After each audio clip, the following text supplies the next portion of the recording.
अब इसमें थोड़ा सा मैं एक जानकारी और जोड़ दूं कि पानी तो न पिए, ये तो स्पष्ट हो गया। पानी के स्थान पर आप ताक पिए, दूध पिए, जूस पिए, ये बात है। तो आप कब ताक पिए, कब दूध पिए और कब जूस पिए, इसका समय निर्धारित है।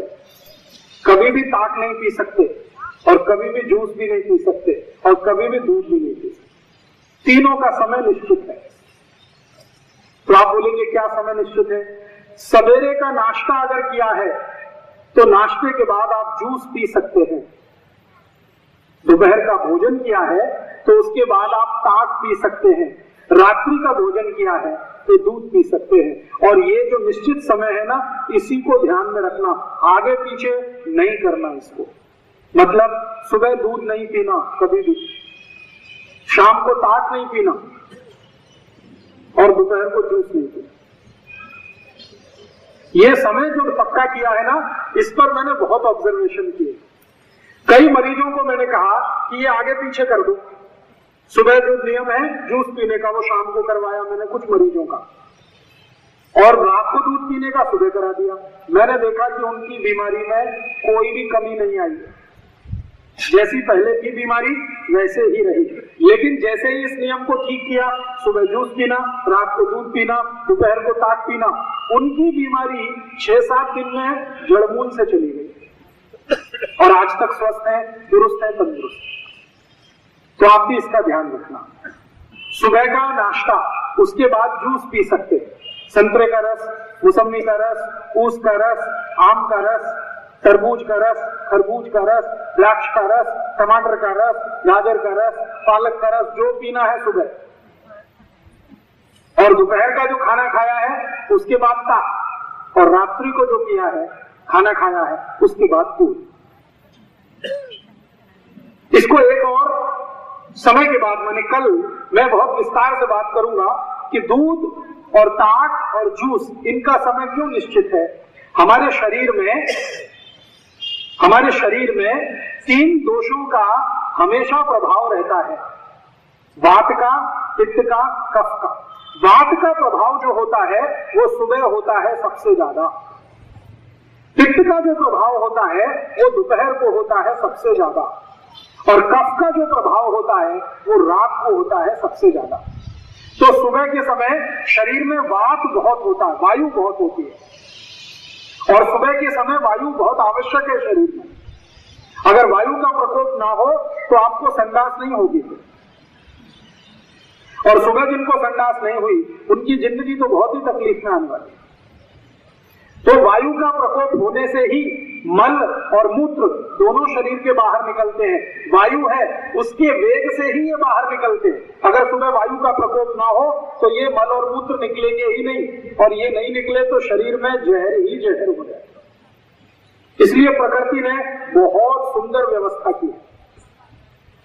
सुबह शरीर में वायु का प्रकोप है, तो वायु के प्रकोप को संतुलित रखे ऐसी चीज पीना सुबह सबसे अच्छा होता है। तो आप जानते हैं वायु को कौन संतुलित रख सकता है। एक उदाहरण से समझाता हूं। मान लीजिए 40 गांव में बहुत तेज आंधी चलती है, अंधड़ चलता है, और अचानक से बारिश हो जाए, तो शांति आएगी कि नहीं? वायु को शांत करने की ताकत पानी में है। तो सुबह चूंकि शरीर को वायु का प्रकोप बहुत है, तो उस समय आप जूस पिएंगे, जूस में सबसे ज्यादा पानी है, तो वायु शांत रहेगी। इसलिए सुबह का समय जूस पीने का है। और दोपहर का समय क्या होता है? पित्त की प्रकृति होती है शरीर को दोपहर को, क्योंकि सूर्य बहुत तेज होता है दोपहर को। सूर्य का पित्त के साथ सीधा संबंध है, सूर्य का अग्नि के साथ सीधा संबंध है। सूर्य जितना तीव्र होगा, पेट की अग्नि भी उतनी तीव्र होगी, और अग्नि जितनी तीव्र होगी, पित्त उतना ही तीव्र होगा। तो इसलिए दोपहर को पित्त को शांत करे ऐसी कोई चीज पीना बहुत आवश्यक है। तो पित्त को शांत करने की ताकत 2 वस्तुओं में सबसे ज्यादा होती है, एक तो गाय के घी में और दूसरा दही की ताक। इसलिए आयुर्वेद ने कहा है कि दोपहर को भोजन के बाद आप ताक पिए। और रात का समय है, वो शरीर में कफ बहुत होता है, तो कफ को नियंत्रित करने की जो ताकत है वो गाय के दूध में है, म्हशी के दूध में उतनी नहीं है। म्हशी का दूध कफ बढ़ाता है, गाय का दूध कफ को शांत करता है। तो रात को हमेशा दूध पीने की बात कही है। तो सुबह जूस पीना, दोपहर को ताक पीना, रात को दूध पीना। दूध जब भी मैं कहूंगा तो हमेशा ध्यान रखना गाय का दूध। आयुर्वेद के किसी भी शास्त्र में म्हशी के दूध की व्यवस्था नहीं है। हम पहले एक छोटा सा उदाहरण दें तो हमको समझ में आए आपको ऐसी एक बात मैं आपसे बोलता हूं। आप सभी माताएं यहां बैठी, रसोई घर में, स्वयंपाक घर में आप नियमित रूप से काम करते हैं। आपके पास अगर दूध है और आपके पास चावल भी और खीर बनानी, दूध भी है, चावल भी है, लेकिन आग नहीं है, अग्नि नहीं है, तो खीर बन सकती है? नहीं। इसी तरीके से आपके पास पानी बहुत अच्छा है, चावल भी बहुत अच्छा है, अग्नि नहीं है, भात पकेगा नहीं। आपके पास बहुत अच्छा भाजी पाला है और बहुत अच्छा मसाला है, लेकिन अग्नि नहीं है, तो भाजी बनेगी नहीं बनेगी। मैं आपके ध्यान में ये लाना चाहता हूं कि स्वयंपाक घर में सबसे महत्वपूर्ण जो तत्व है वो अग्नि है। अगर स्वयंपाक घर में अग्नि नहीं है, बाकी सब कुछ है, तो स्वयंपाक घर किसी काम का नहीं है। कुछ भी आप नहीं बना सकते। आप इस बात को अगर ठीक से समझ लें कि स्वयंपाक घर में कुछ भी खाना बनाना हो, भोजन पकाना हो, तो अग्नि सबसे आवश्यक तत्व है। अगर ये बात आपको समझ में आती है तो आपके शरीर के लिए भी बात बहुत आसान से समझ में आएगी कि जो अग्नि स्वयंपाक घर के लिए सबसे महत्वपूर्ण है, वही अग्नि आपके पोट के लिए भी सबसे महत्वपूर्ण है। अगर आपके पोट में अग्नि नहीं है तो आप कुछ भी खाइए, कभी भी नहीं पचेगा। स्वयंपाक घर में अग्नि नहीं है तो कुछ भी लाइए, कभी भी भोजन नहीं बनेगा। तो जैसे स्वयंपाक घर की अग्नि महत्वपूर्ण है, ऐसे ही पोट की अग्नि महत्वपूर्ण है। अगर आपके पोट में बराबर अग्नि है तो आपको भोजन बहुत अच्छे से पचेगा, और भोजन पचेगा तो मैंने आपसे कहा कि उसी में से मांस, मज्जा, रक्त, वीर, मल, मूत्र और उसके जो सूक्ष्म पोषक तत्व सब उसी में से बनेगा। अब जो शरीर के काम का है वो शरीर में रह जाएगा, और जो बेकार है वो शरीर से निकल जाएगा। आपके शरीर के जो काम का नहीं है वो मल है और मूत्र है, तो वो मल और मूत्र तो निकल जाएगा, बाकी जो कुछ है वो शरीर के काम का है तो शरीर में रह जाएगा। अब आप ध्यान दीजिए इस बात पर कि हमारे शरीर में पेट स्थान, मध्य स्थान सबसे महत्वपूर्ण, और इस मध्य स्थान में वो स्थान जहां भोजन पचता है वो और भी ज्यादा महत्वपूर्ण, और जहां भोजन पचता है उसमें अग्नि अगर है तब तो सबसे ज्यादा महत्वपूर्ण। जैसे आप दूध में चावल मिलाकर अग्नि पर रखते हैं और थोड़ी देर में खीर तैयार हो जाती है, ऐसे ही पोट में अग्नि के उपस्थित होते ही कुछ भी भोजन आगे बढ़ने के लिए, पाचन के लिए चला जाता है। आप कुछ भी खाइए, अग्नि उसको आगे के रूप में लेके जाएगी। पहले क्या होता है, आप कुछ भी खाते हैं तो वो सब कुछ पेस्ट में बदलता है। पेस्ट का तरीका आपने देखा है। पेस्ट माने ना तो सॉलिड है और ना तो लिक्विड है, ना तो द्रव रूप है ना तो ठोस रूप है, द्रव और ठोस के बीच की अवस्था है जिसको हम पेस्ट कहते हैं। हमने कुछ भी खाया तो वो पहले पेस्ट में बदलता है, और पेस्ट थोड़ी देर के बाद रस में बदलता है, और रस के आगे की जो स्थिति है फिर वो सब है जो मैं आपको बार बार कह रहा हूं, मांस, मज्जा, रक्त, वीर, मल, मूत्र, ये सब उसी के आगे आगे निकलता है। तो आपने कुछ खाया है वो आपके पेट में जाए, ठीक रूप से पचे, और पचने के बाद उसमें से मांस, मज्जा, रक्त, वीर, मल, मूत्र सम्यक मात्रा में बने, माने जितनी जरूरत है उतनी मात्रा में बने, तो जीवन पर्यंत आप बिना किसी रोग के निरोगी रहते हुए अपने जीवन को बिताएंगे। आयुष्य आपका बहुत अच्छा होगा। ये सूत्र है।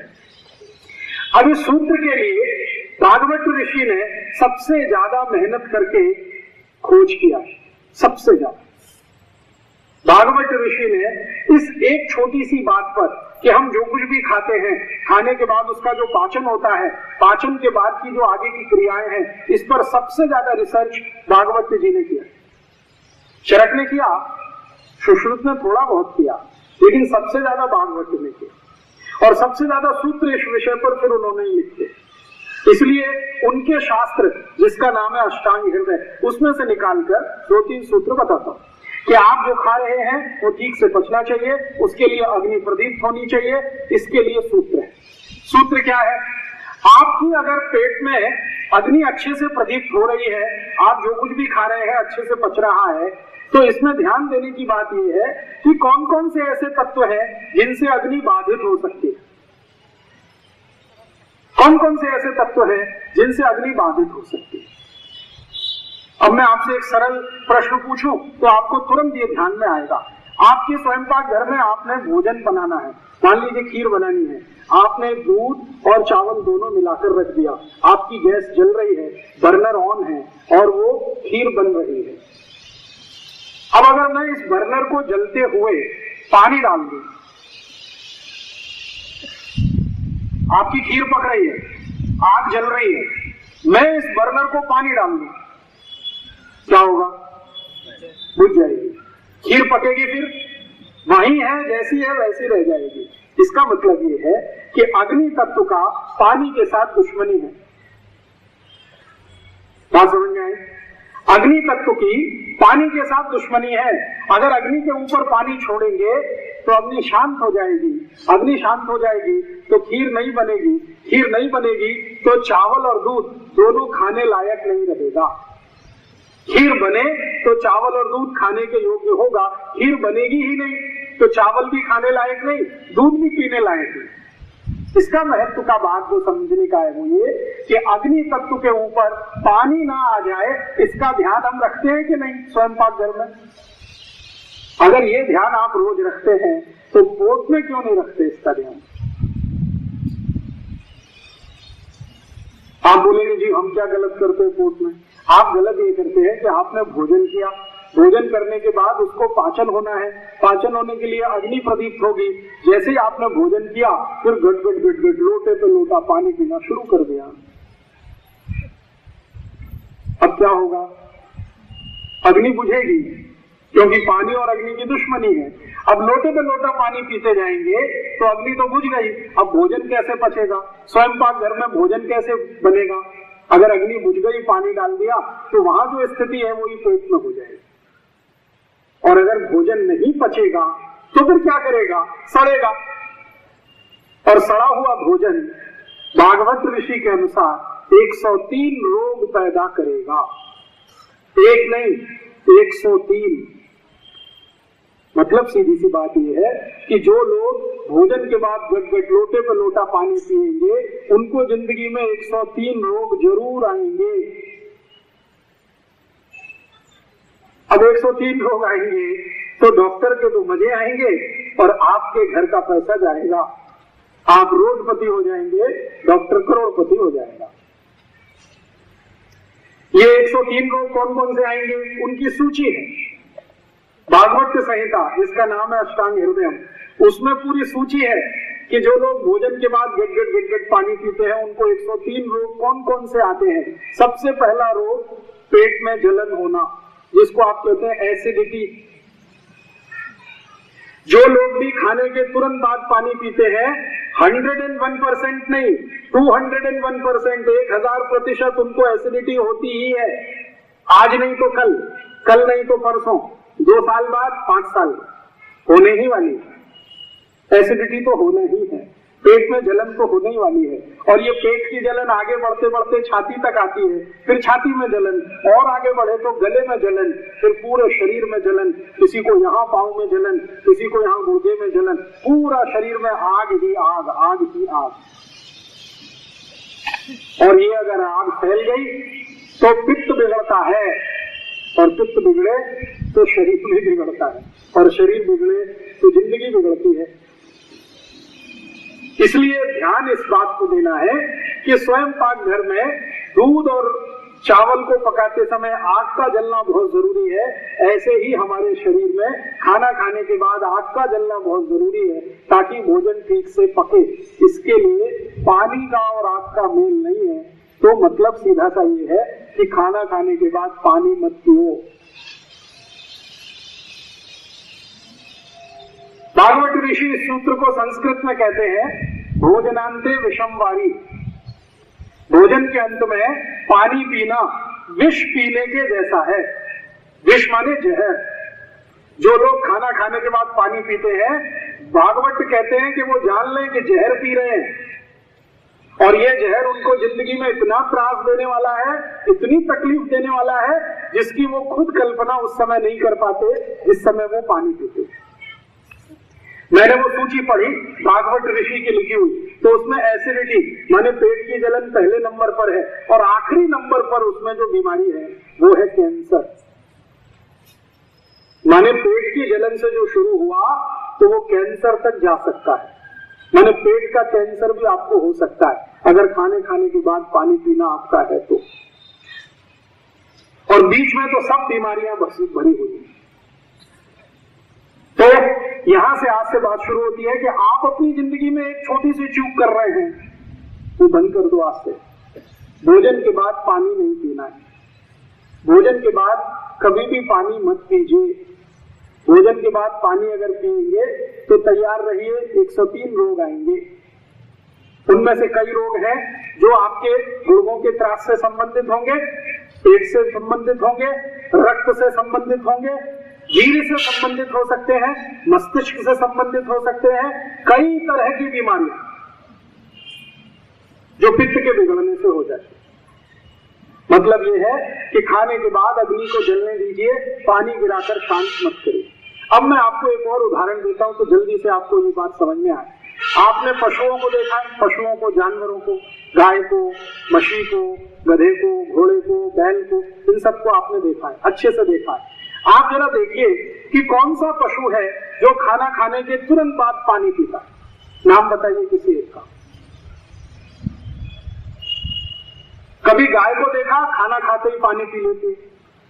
मछली को देखा, मछली सबसे मूर्ख मानी जाती है, सबसे मूर्ख। उसको भी इतनी अकल है कि वो भोजन के बाद पानी नहीं पीती।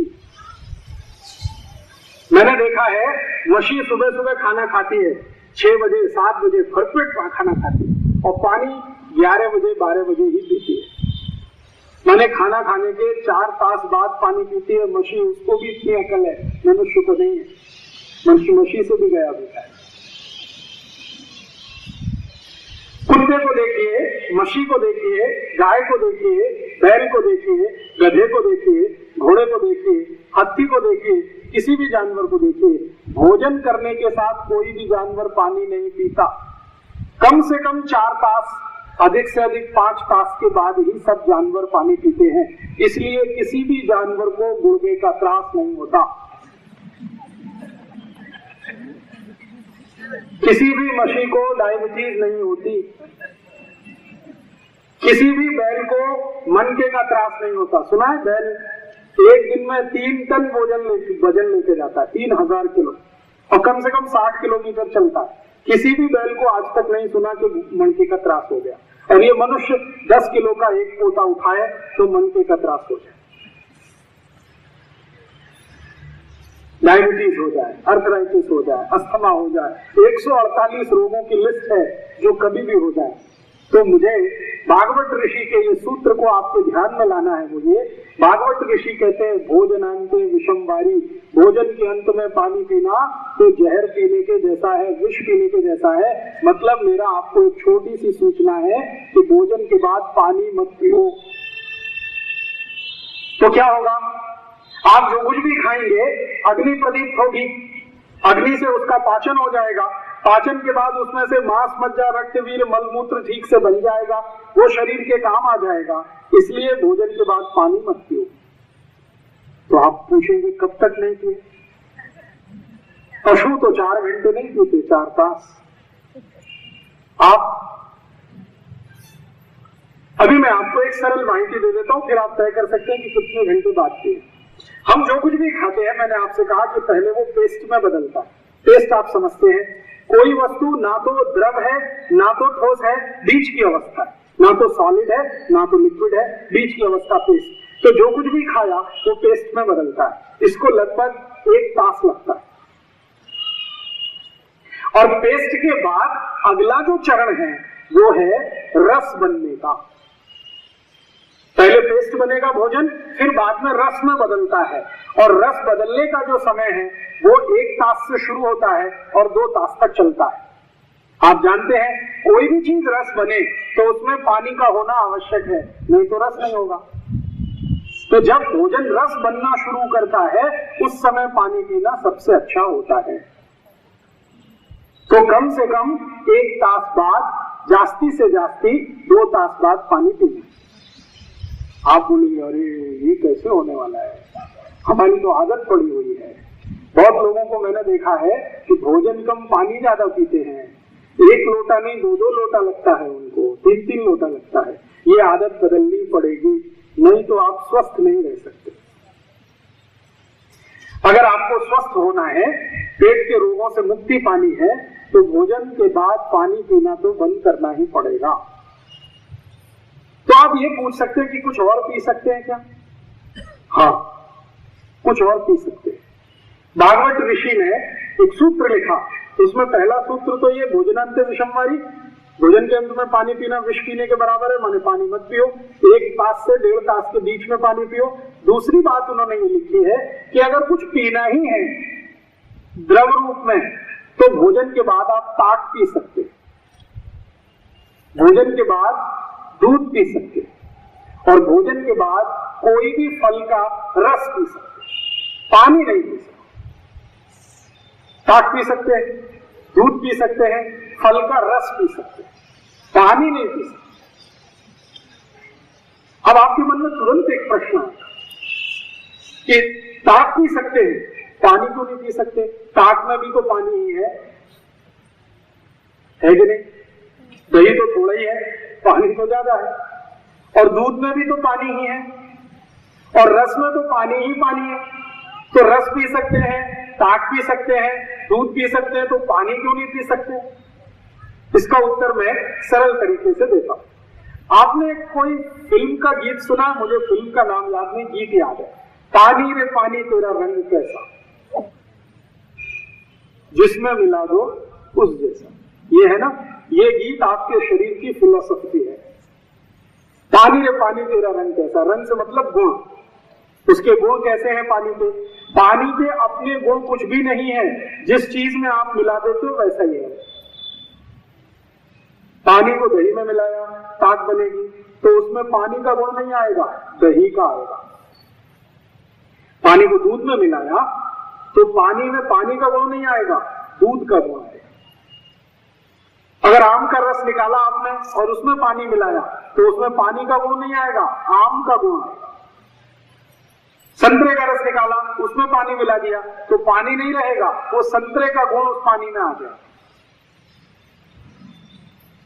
तो पानी पीने का तो निषेध है, लेकिन रस पी सकते हैं, क्योंकि रस में जो पानी है वो फल के गुण वाला है, ताक में जो पानी है वो दही के गुण वाला है, दूध में जो पानी है वो दूध के गुण वाला है। तो आप भोजन के बाद अगर कुछ पीना चाहते हैं तो 3 चीजों का आपको परमिशन है। आप या तो रस पीजिए, या तो दूध पीजिए, और या तो ताक पीजिए। पानी मत पीजिए। पानी कब पीना है? कम से कम 1 तास 30 मिनट के बाद पानी पीजिए, 1.5 तास के बाद पानी पीजिए। तो रात को दूध पियो, दोपहर को ताक पियो और सवेरे जूस पियो। भोजन के बाद पीने के लिए जो है वो 3 चीजें हैं। पानी पीना है तो 1 घंटे 30 मिनट के बाद पीना सबसे अच्छा होता है। ये एक सूत्र है भागवत ऋषि का, चरक का, सुश्रुत का, भाव प्रकाश का, निघंटु का, काश्यप का, अत्रेय का, सभी महान ऋषियों ने ये एक सूत्र माना है कि ये सबसे आवश्यक है, इसलिए मैंने आपको ये सबसे पहले बताया। तो आपके शरीर का स्वास्थ्य अच्छा रहे, जीवन भर आप निरोगी रहे, रोग मुक्त रहे, तो इसके लिए पहला सूत्र पालन, भोजन के बाद पानी नहीं पीना है, 1.5 तास के बाद पीना है। भोजन के बाद अगर सुबह कुछ पिएंगे तो जूस, दोपहर को पिएंगे टाट, रात को पिएंगे दूध। दूध माने गाय का। दूसरा सूत्र ये है कि हम जब पानी पिए 1.5 घंटे बाद पीना, ये याद रखें, 1.5 तास बाद पीना। लेकिन पानी कैसे पीना है ये बहुत महत्व की बात है। पानी कैसे पीना है ये बहुत ही महत्व की बात है। आप अभी सामान्य रूप से पानी कैसे पीते हैं? 1 गिलास पानी भरा, मुंह में लगाया, गट गट गट गट उतार लिया, गिलास तभी वापस आता है जब पानी खत्म हो जाए। यही तरीका है ना सामान्य रूप से। कुछ लोग मुंह लगा के पीते हैं, कुछ ऐसे खोल के ऊपर से गिराते हैं, लेकिन पानी लगातार गटकते जाते हैं। ये तरीका सबसे गलत है। अगर आप गट गट गट गट गट गट लगातार पानी पी रहे हैं तो आपके शरीर में 3 रोग तो जरूर आने वाले हैं। अपेंडिसाइटिस, यहां पेट का दर्द, हर्निया, हर्निया आप सब समझते हैं, आंतों का उतरना, ये बहुत परेशान होते हैं बहुत सारे लोग कि हर्निया है, हर्निया हर्निया। ये हर्निया सबसे ज्यादा उन्हीं लोगों को आता है जो पूरा गटक के एक साथ पानी पी जाते हैं। और तीसरा, थोड़ी उम्र के बाद एक बीमारी आती है हाइड्रोसिल, विशेष रूप से ये पुरुषों में आती है। हर्निया तो माताओं में भी आ जाता है, हाइड्रोसिल पुरुषों की बीमारी है खास रूप से। तो हर्निया, हाइड्रोसिल और अपेंडिसाइटिस, ये 3 लोग तो कंपलसरी गारंटी से आते ही हैं उन लोगों को जो एक साथ पूरा लोटा या गिलास पानी गटकते हैं। माने एक साथ पानी गटकना अच्छा नहीं है। तो आप बोलेंगे फिर पानी कैसे पीना है? पानी पीने का नियम है आयुर्वेद में, उस तरह से पानी पीना है जैसे आप चाय पीते, जैसे आप कॉफी पीते और जैसे आप गर्म दूध पीते। चाय कैसे पीते हैं? सिप करके, 1 सिप लिया, फिर थोड़ी देर बाद दूसरा सिप लिया, फिर थोड़ी देर बाद तीसरा सिप लिया, इस तरह से सिप सिप करके चाय पीते हैं। ऐसे ही आप कॉफी पीते हैं और ऐसे ही आप गर्म दूध पीते हैं। तो जैसे गर्म दूध पीते हैं, जैसे चाय पीते हैं, जैसे कॉफी पीते हैं, पानी ऐसे ही पीना है। 1 सिप पानी का पीजिए, फिर थोड़ी देर के बाद 1 सिप पीजिए, फिर थोड़ी देर के बाद 1 सिप पीजिए, फिर थोड़ी देर के बाद 1 सिप पीजिए। आप कहेंगे क्या पानी पीने में बहुत समय जाएगा? जाने दीजिए, इस समय को मत बचाइए, नहीं तो यही बचाया हुआ समय हॉस्पिटल में जाएगा और पैसे लेके जाएगा। समय तो जाएगा, पैसे भी लेके जाएगा। हो सकता है 15 दिन हॉस्पिटल में एडमिट रहना पड़े या 1 महीने रहना पड़े, तो पैसे भी जाएंगे, समय भी जाएगा। तो अभी समय क्यों बचाने के चक्कर में है? सिप सिप करके पानी पीजिए, आराम से पानी पीजिए। आपने कभी छोटे बच्चों को देखा पानी पीते हुए? वो तो बहुत ही अच्छे तरीके से पानी पीते। कभी छोटे बच्चों को आप देखिए तो आपको ऐसा लगेगा वो मस्ती कर रहे हैं, लेकिन वो मस्ती नहीं कर रहे हैं, वो बहुत वैज्ञानिक है। वो क्या करते हैं? पानी लेते हैं, मुंह में भर लेते हैं, ऐसे करते हैं ना बच्चे, फिर मुंह में, कई बच्चों को मैंने देखा ऐसे करते। ये सबसे अच्छा तरीका है पानी पीने। तरीका तो यही सबसे अच्छा है। पानी लीजिए, थोड़ी देर मुंह में उसको घुमाइए, इधर घुमाइए, इधर घुमाइए। क्यों घुमाना है? मुंह में लार जो है ना वो पानी के साथ मिले और शरीर में अंदर जाए। ध्यान हमेशा ये रखना है कि लार क्षारीय है, पेट में जो है वो अम्ल है, अम्ल और क्षार मिलते रहे तो शरीर न्यूट्रल रहे। तो पानी के साथ जितनी जास्ती लार जाएगी उतना ही अम्ल के साथ उसका मिलन अच्छा होगा, शरीर में न्यूट्रलिटी आएगी। इसलिए पानी पीने का एक बार मुंह में भरिए, थोड़ी देर उसको घुमाइए, लार उसमें मिले तब नीचे उतारिए। ये सबसे अच्छा तरीका है। तो पानी भोजन के 1.5 तास बाद पीना पहला नियम, और पानी पीना है तो हमेशा सिप सिप करके पीना है, घूट घूट करके पीना है, एक साथ पूरा गट गट गट गट नहीं उतारना। आप अगर ध्यान देंगे, जो जानवर जितना धीरे पानी पीते हैं वो उतने ही ज्यादा चुस्त और दुरुस्त होते हैं। आपने देखा कई जानवर हैं जो जीभ से चाट कर पानी पीते हैं, जीभ से चाट चाट कर पानी पीते हैं। शेर, बब्बर शेर, लंगड़बग्गा, कुत्ता, भेड़िया, ये सब जीभ से चाटकर पानी पीते हैं और इनकी चुस्ती और फुर्ती इतनी तीव्र है कि चीता, आप जानते हैं ना, राजधानी की स्पीड से दौड़ सकता है। राजधानी 140 किलोमीटर घंटे की रफ्तार से दौड़ती है, चीते की भी मिनिमम स्पीड 140 किलोमीटर घंटा है। क्यों? चाट कर पानी पीते। चाट कर पानी पीने से शरीर में चुस्ती और फुर्ती सबसे ज्यादा है। लेकिन आप बोलेंगे हम तो नहीं पी सकते, तो चाट कर नहीं पी सकते, लेकिन थोड़ा थोड़ा तो पी सकते हैं, सिप सिप करके ऐसे पानी पीजिए। पक्षियों को आप देखिए, पक्षियों को, चिड़िया, जितने तरह की चिड़िया है, एक एक ड्रॉप पानी का उठाती है। आपने देखा चिड़िया को पानी पीते हुए? पूरा पानी का बर्तन रखा भरा हुआ है, लगातार उसमें मुंह भर के पानी नहीं चूसेगी, एक ड्रॉप उठाएगी फिर वापस मुंह लाएगी, फिर दूसरा उठाएगी फिर वापस मुंह लाएगी। चिड़िया इस तरह से एक एक ड्रॉप पानी पीती है, बहुत दुरुस्त और चुस्त और दुरुस्त रहती है। आप भी सीखिए पानी पीना। पानी हमेशा थोड़ा थोड़ा घूंट घूंट करके, बच्चों से सीख लीजिए, इसमें कुछ बुराई नहीं है। मुंह में पानी थोड़ी देर भरिए, इधर उधर घुमाइए फिर उतारिए, फिर भरिए फिर घुमाइए फिर उतारिए, बहुत अच्छी एक्सरसाइज है। इसके 3 फायदे तो मैं तत्काल बता देता।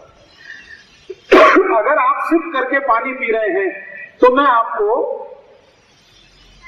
जो चाहे उतने रुपए के स्टाम्प पेपर पे एक सेंटेंस लिख के देता हूं। 1000 रुपए का स्टाम्प पेपर हो या 10,000 का या 1 लाख का, अगर जो भी जिंदगी में सिप करके पानी पिएगा, मेरी गारंटी है, मेरी नहीं आयुर्वेद की गारंटी है कि जिंदगी में कभी भी उसको मोटापा नहीं आ सकता, ओबेसिटी, कभी भी वजन नहीं बढ़ेगा। जितना होना चाहिए जिंदगी भर उतना ही वजन रहेगा अगर पानी सिप करके पी रहे हैं तो। आप उसका उल्टा प्रश्न पूछ सकते हैं, जो वजन बढ़ गया है तो बिल्कुल आश्वस्त रहिए, आप सिप करके पानी पी लीजिए, 6 से 7 महीने में 10 किलो वजन आपका घट जाएगा, अगर बढ़ गया है तो। फिर आप बोलेंगे जो उससे ज्यादा घट गया तो नहीं घटेगा, उसकी चिंता मत करिए, जितना बढ़ा हुआ है उतना ही घटेगा, घटने के बाद स्थिर हो जाएगा। सिप करके पानी पीने की आदत डाल दीजिए। दूसरा फायदा क्या होगा, अभी कल से ही आप देखेंगे, अगर सिप करके पानी पीने की आदत आपने डाली तो ये जो गुर्दे का दर्द है, घुटने का दर्द, 7 दिन लगातार आप सिप करके पानी पी लीजिए, ये दर्द 25% आपका कम हो जाए। और ये जो एड़ी का दर्द है, एंकल जॉइंट्स का पेन, ये तो 7 दिन में 100% खत्म हो जाए।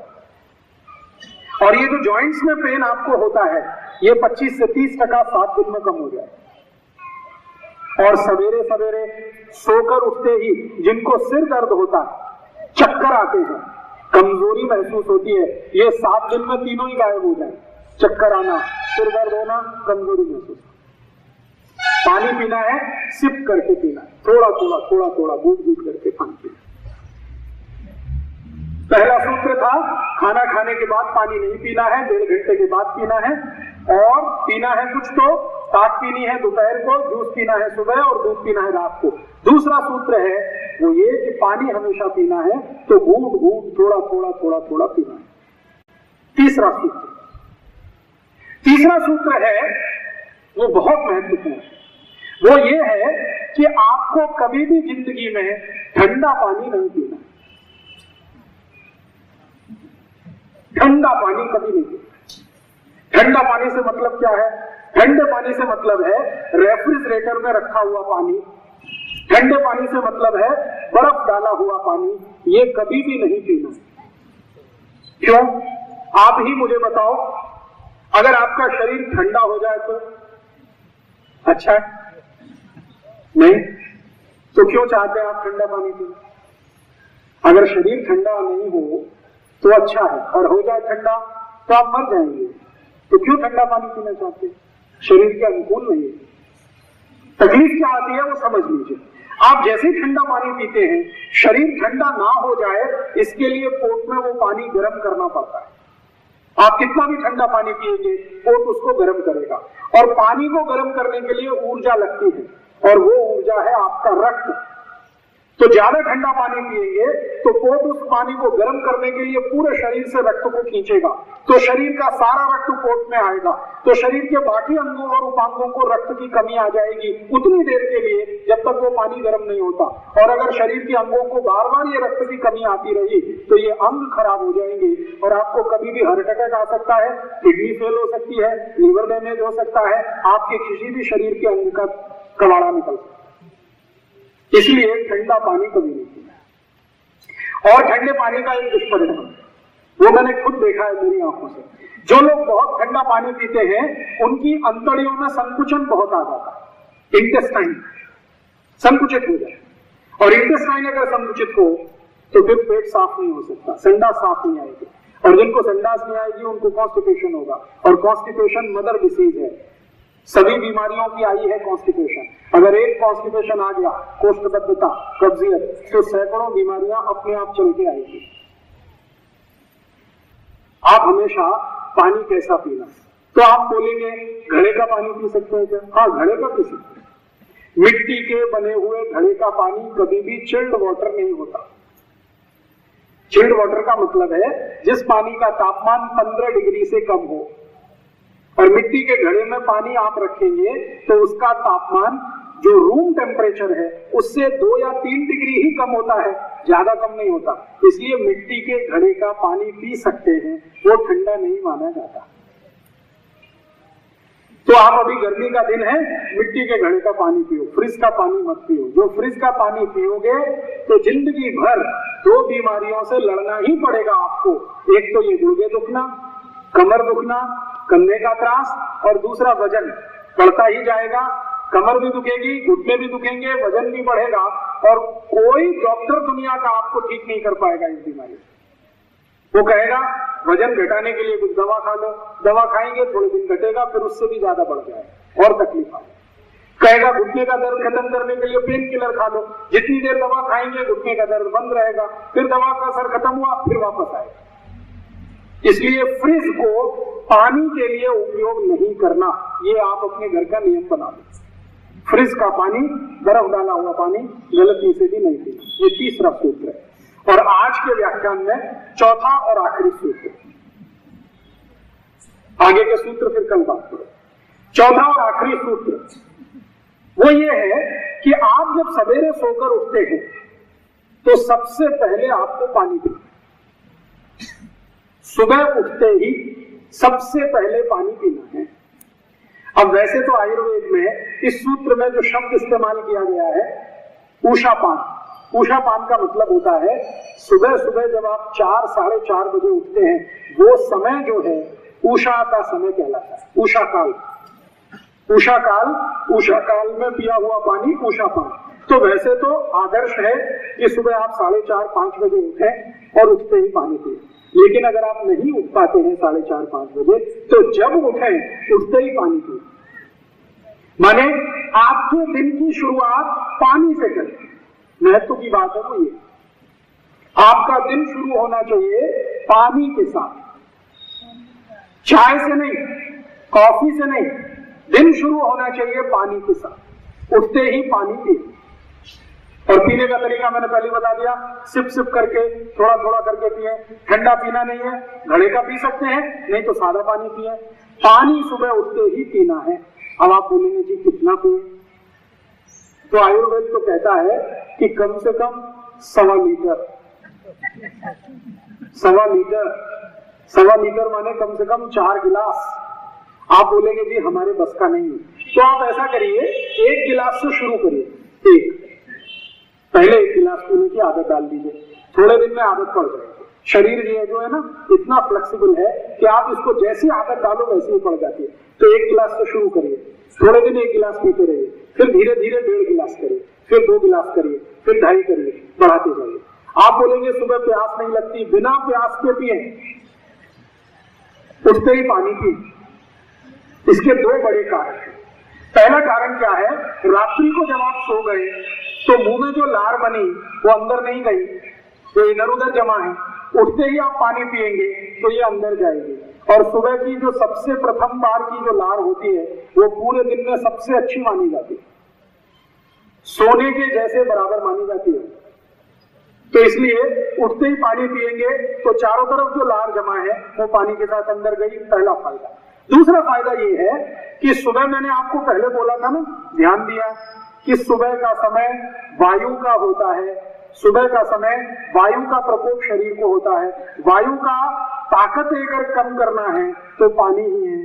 तो सुबह उठते ही पानी पिएंगे, वायु का प्रकोप आपका तब तक शांत रहेगा जब तक पानी है, तो वायु ज्यादा तकलीफ नहीं करेगी। और तीसरा फायदा ये होगा कि जैसे ही आप पानी पिएंगे तो अंतड़ियों तक पानी जाएगा सुबह, क्योंकि बीच में कोई रुकावट नहीं। फिर अंतड़ियों को साफ करेगा, इंटेस्टाइन को साफ करेगा। और रोज का रोज अगर आपकी आंतें साफ होती हैं, इंटेस्टाइन एकदम स्वच्छ होती है, तो मैं आपको फिर कहें उतने रुपए के स्टाम्प पेपर पर लिख के देता हूं। जिनकी इंटेस्टाइन सुबह रोज साफ हो जाती है उनको जिंदगी में कोई रोग आने की शक्यता नहीं है। इसलिए सुबह उठते ही पानी पीने का नियम है। कम से कम संभाली कर पीना है। शुरू करिए 1 गिलास से, धीरे धीरे बढ़ाते बढ़ाते उसको 4 गिलास तक ले आइए। तो ये 4 सूत्र मैंने बताए, मैं इनको फिर से दोहराता हूं ताकि आपको ध्यान रहे। पहला सूत्र था भोजनांते विषमवारी, भोजन के अंत में पानी बिल्कुल नहीं पीना है, 1.5 तास के बाद पानी पीना है। भोजन के बाद अगर कुछ पीना है तो या तो जूस, या तो ताक, या तो दूध। जूस पीना है सुबह सुबह, ताक पीनी है दोपहर को, और दूध पीना है रात को। ये पहला सूत्र है। दूसरा सूत्र था कि पानी जब भी पिएंगे सिप करके पिएंगे, थोड़ा थोड़ा थोड़ा थोड़ा बूंद बूंद करके पानी पीना। तीसरा सूत्र था ठंडा पानी कभी नहीं पीना है। फ्रिज में रखा हुआ पानी, बर्फ डाला हुआ पानी गलती से भी नहीं पीना है। मिट्टी के घड़े का चाहे तो पानी पी सकते हैं। और चौथा सूत्र जो आज के दिन का आखिरी सूत्र है वो ये कि सुबह सुबह उठते ही पानी पीना। शायद मैं भूल रहा हूं। पहला सूत्र भोजन के 1.5 तास बाद पानी पीना। पीना है कुछ तो दूध रात को, ताक दोपहर को, जूस सुबह। दूसरा सूत्र कभी भी पानी पीना है तो सिप करके पीना है। तीसरा सूत्र ठंडा पानी फिर बिल्कुल भी नहीं पीना है। और चौथा और आखिरी सूत्र सुबह उठते ही सबसे पहले पानी पीना है। ये 4 सूत्र का आज मैं आपको समापन करता हूं कि आज से आप अगर ये 4 सूत्र अपने जीवन में लागू करते हैं, 7 दिन लगातार इसको कर लीजिए, 7वें दिन इसके परिणाम इतने अच्छे आएंगे। क्या क्या परिणाम आएंगे वो मैं बता देता हूं। गैस्ट्राइटिस जिनको भी है, पेट में गैस बनती है, जलन होती है, खट्टी खट्टी डकार आती है, भोजन ठीक से पचता नहीं है, जिनको कॉन्स्टिपेशन हो गया है, कब्जियत हो गई है, कोष्ठबद्धता हो गई है, मलबद्धता हो गई है, पेट साफ नहीं होता है, ये सब रोग आपके एक साथ ही दूर हो जाएंगे। जिनको भूख नहीं लगती है उनको भूख लगेगी, अच्छी नींद नहीं आती है नींद बहुत अच्छी आएगी, और जिनको सुबह सुबह उठते ही सिर में दर्द होता है वो 6-7 दिन में गायब हो जाएगा। जिनको आधे सिर में दर्द होता है वो भी ठीक होएगा, जिनको पूरे सिर में होता है वो भी ठीक होएगा, चक्कर आते हैं वो ठीक हो जाएंगे, वॉमिटिंग सेंसेशन होता है हमेशा हमेशा वो बिल्कुल खत्म हो जाएगा। ऐसी ऐसी साधारण से लेकर असाधारण बीमारियां जिनकी संख्या 48 है, ये 4 सूत्रों से ही ठीक हो जाएगी। पांव में एड़ी का दर्द है, ठीक हो जाएगा। घुटने का दर्द 25 से 30% 7 दिन में चला जाएगा। और जो 1.5-2 महीने लगातार ये सूत्र पालन किए तो ये घुटने का दर्द 50% से ज्यादा कम हो जाए, कमर का दर्द 50% ठीक हो जाए, कंधे का दर्द ठीक हो जाए। ऐसे आपके शरीर के बहुत सारे रोग ये 4 सूत्र का पालन करने मात्र से ही दूर हो जाए। मैंने ये 4 सूत्र का एक्सपेरिमेंट 48 तरह के रोगों के मरीजों पर किया है और सभी में अद्भुत परिणाम मैंने देखे, अद्भुत। अभी एक लेटेस्ट एग्जांपल देता हूं और इस बात को खत्म करता हूं। एक मरीज का मैं इलाज कर रहा हूं, वो बेंगलोर में, उसका वजन 170 किलो हो गया। 170 किलो, आप सोचिए कैसा, हाथी का बच्चा। हाँ, और वो बेंगलोर की एक सॉफ्टवेयर कंपनी में काम करता है। और सॉफ्टवेयर कंपनी में काम करने वालों को आप जानते हैं कितनी तकलीफ में काम करना पड़ता है। रात को काम शुरू होता है, सुबह तक चलता है, तो रात को 7-8 बजे से काम उसका चालू होता है, सवेरे 7-8 बजे तक काम करता है, रात को सो नहीं पाता, वो दिन में सोता है। अब दिन में सोना रात में काम करना ये 3 साल से चल रहा है। 3 साल में उसका वजन बढ़ते बढ़ते बढ़ते बढ़ते 70 किलो से 170 किलो हो गया। परिणाम क्या हुआ, जिस कंपनी में वो काम करता, कंपनी ने उसको निकाल दिया, छुट्टी हो गई, नौकरी चली गई। अब वो ज्यादा सीरियस हुआ तब जब नौकरी चली गई। उसके पहले तो उसने गंभीरता से ध्यान नहीं दिया, नौकरी चली गई तो वो इधर उधर भागना शुरू किया, कभी जिम्नेजियम में जाना, एक्सरसाइज करना, कभी किसी के यहाँ जाना, कभी किसी के यहाँ जाना, कभी कहीं जाना, कभी कहीं जाना। अंत में वो आ गया रामदेव जी के यहाँ हरिद्वार में। रामदेव जी और मेरी बहुत दोस्ती है पिछले 10 साल से। उन्होंने एक दिन मुझे फोन किया कि ऐसा ऐसा एक पेशेंट है, 170 किलो का है, मैं उसको भस्त्रिका प्राणायाम सिखाया है। तो मैंने कहा स्वामी जी बहुत अच्छा किया आपने, भस्त्रिका सिखाया है, उसको ये 4 सूत्र और सिखा दो।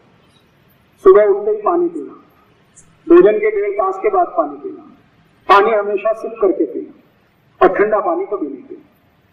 तो स्वामी जी ने वो भी 4 सूत्र उसको बता दिए और कहा कि इनका कड़ाई से पालन करना। आज उस व्यक्ति को लगभग 1 साल और 6-7 महीने हुए हैं यही करते हुए। भस्त्रिका करता है सुबह 10 मिनट और ये 4 सूत्र का पालन करता है। आज उसकी स्थिति यह है कि 170 किलो का वजन उसका 90 किलो पे आ गया। 1 साल 4 महीने हुए और मैंने उसको बोला 2-3 महीने और कर ले तो वापस 70 किलो पे आ जाए और जिंदगी भर ये नियम का पालन करेगा तो फिर कभी भी वजन नहीं बढ़ेगा। ऐसे परिणाम है। ये एक सूत्र इतने सरल है लेकिन इसके काम बहुत गहरे हैं और इसकी पकड़ बहुत गहरी है। और ये सूत्र मेरे नहीं है, भागवत ऋषि के। मैंने तो सिर्फ आपको बताया है, उन्होंने संस्कृत में लिखा, मैंने हिंदी में सुनाया। भागवत ने इन सूत्रों पर सालों साल परीक्षण किए हैं। भागवत जी खुद कहते हैं कि कोई भी सूत्र 50 परीक्षण कम करने से पहले लिखा नहीं उन्होंने। एक एक सूत्र के एक एक श्लोक के 50 परीक्षण उसके बाद लिखा है उन्होंने, बहुत ऑब्जर्वेशन के बाद लिखा और उन्होंने जो कहा है वो बिल्कुल सही निकला है। उन्होंने एक सूची बनाई है, 48 रोग उसमें हैं और उनका कहना है कि जो ये 4 सूत्र का पालन करे वो ये 48 रोगों से जिंदगी भर मुक्त रहेगा और मैंने देखा है कि वो बिल्कुल सही है।